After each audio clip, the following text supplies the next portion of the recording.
How to add music to Pinterest idea pins.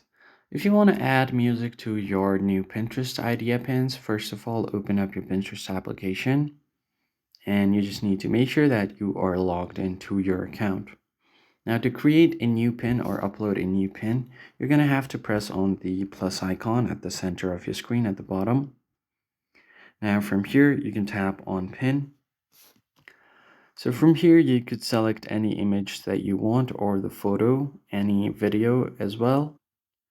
And once you have selected your pin, tap on next. Now from here, you will have an option to edit it. So just tap on the edit option. Now from here, if you want to add any music, you could do that.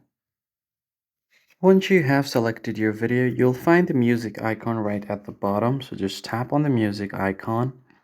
And from here, you can select any kind of music that you want to add to your pin.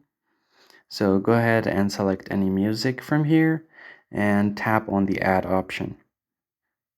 And once you have done that, what you can do is adjust the slider and trim the video or the audio to fit it on your video. And then you can just tap on done and you should be good to go.